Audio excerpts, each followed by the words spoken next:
Hey everyone, it's Brett from Hope to Prosper. Here at the beach in San Elijo State Beach, camping with my family, and I'm on a walk today with my brother Rex and my dog Bailey.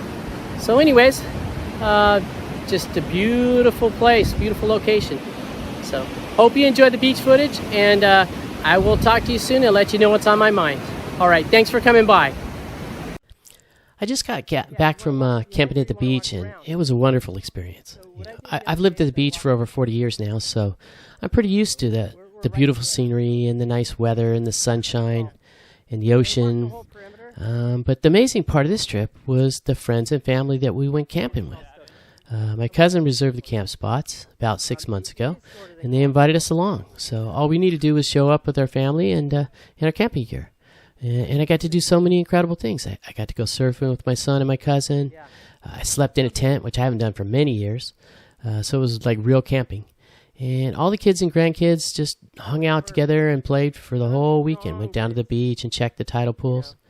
I cooked breakfast for everyone in the camp and just had an awesome time. It was a kind of wonderful memory that retirement's supposed to be filled with. So let's talk about retirement your way. The wonderful thing about retirement is you get to define how you want your life to be. After you've said goodbye to the working life, it's up to you. So, sure, there are some constraints like time, money, and health, but you can usually work around these if you're smart. So, like, for example, this weekend didn't cost us hardly anything. You just drive down and pop out of the stuff, buy some food, and there it was. So if you can't afford the big RV, you could camp in a tent. You could buy a cheap hotel. You could do all kinds of things that are more cost effective. And, if your health doesn't allow you to hike big mountain peaks or go on big, long, massive bikes, you could always walk the nature trail. It's just almost as fun at a certain age. So if you don't have time for 2-week vacations, you could just take some long weekends. So the point is, you have to decide what you want to do with your newfound freedom. And don't accept the confines of your circumstances. Instead, you should be, seeing these limitations as a challenge to be overcome. You should be trying to find ways to do what you really want to do, maybe if not on a smaller scale, and see if you can find your adventures. There's going to be plenty of time later in your retirement to look back at the adventures that you made happen today. But for now, you should take advantage of every opportunity to enjoy your retirement to the fullest. Just get out there, try something new and exciting. Life's waiting for you to engage. So, by the way, I just want to say thank you to all my new subscribers. Welcome to my channel. My name is Brett, and this channel is about early retirement skills and adventures. So if there's any adventures or skills you want to talk about, just feel free to leave a comment. Next, let's talk about the power of positivity. I've seen this for a number of people, and so I just want to bring it up. But of all the things you could do wrong in retirement, holding a negative or a pessimistic view, it's probably the worst. I think I'd rather run out of money and be broke than sit around all bummed out by life's little problems. Keeping a positive outlook is crucial to enjoy your retirement and life in general, I think. So I usually go one step further than just being positive, and I focus on gratitude. It's almost magical how much I enjoy the things that I'm thankful for. I'm not sure when I first learned this little secret about gratitude, but it's been one of my greatest little discoveries. Gratitude's the exact opposite of being arrogant or entitled. It seems to attract an abundance of good luck, goodwill, positive feelings and vibes.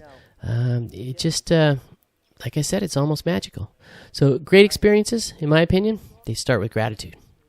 So getting on to it, here are the top 5 ways I improve my retirement.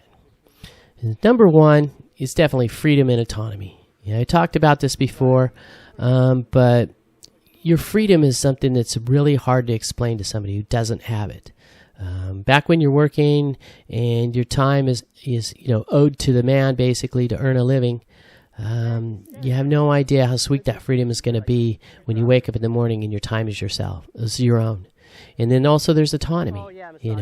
Once you have your finances handled, you're not beholden to anybody, and no one can kind of push you around into doing what you don't feel like doing. Number 2, friends and family. This is a huge one for me. I'm so blessed. I still have a lot of the friends that I hung out with when I was a little kid. and I still see him and go on adventures with him, and I'm really thankful for that. I also have a huge family on my side, huge family on my wife's side, and we all get along, and we do fun stuff together, like going camping and riding motorcycles and stuff like that. So friends and family, that's for sure a big and blessing for me.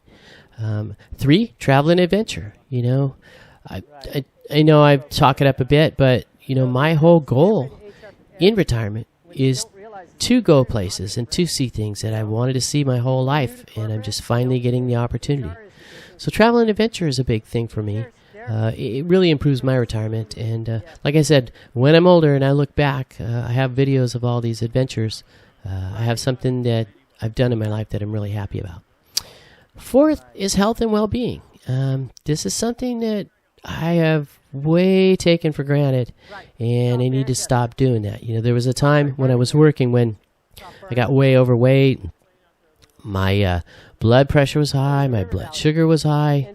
I had all kinds of problems. And then after I retired, I lost a lot of weight. I got myself in great shape. I was feeling really good. And then I up and injured my leg. So, and my wife broke her leg. So, health is not something you could just take for granted. But health and well-being is another thing. Just feeling good, having a good, positive, happy life. That's another big thing that is a blessing for me. So health and well-being, I'm not taking them for granted anymore. And number 5, this is controversial, but it's going to be fun. Living in California. I know California gets kind of a bad rap, and yes, it's expensive, and it's crowded, and there's crime, and taxes are ridiculous, the government's ridiculous. But there's also so many things in California. There's so many adventures. I could drive a half hour and camp at the beach. I could actually walk to the beach from my house. I could drive to the mountains. I could drive to the desert. I could drive to all the state parks. There's so much in California, and there's so much to do. Just my little city that I live in, San Clemente, I can just walk downtown and have dinner or breakfast. And I could just walk around town. I could walk to the beach. So I can walk up in the hills. So living in California, specifically San Clemente, that's been another big blessing in my life, and that's a way that's really improved my retirement. I'm definitely not moving away or going anywhere. Okay, so let's wrap it up. I just want to say in conclusion, sometimes life hands out blessings, like the fun camping trip that we just had at the beach. It was amazing. And sometimes life hands out problems, like when I fell and injured my leg. It's been plaguing me for a couple months now. So how you react to these things is one of the most important ways to protect and enjoy your retirement. If you fixate on the negative, you can really turn your life into just a continuous series of problems. But if you focus on the positive, every new development becomes a new blessing in your life. So my advice is to keep it positive and enjoy your retirement as much as possible. It really is a state of mind. Okay, thanks everyone for coming along this week. I hope you enjoyed this video, and I hope it inspires you to step out of your routine and go out and have some adventures. Maybe camping at the beach isn't your thing. Maybe you'd rather go to the mountains or the lake or the cabin. You can choose something else that's more to your liking. So I wish you all health, happiness, and prosperity in your lives, and I will see you next week on our next big adventure.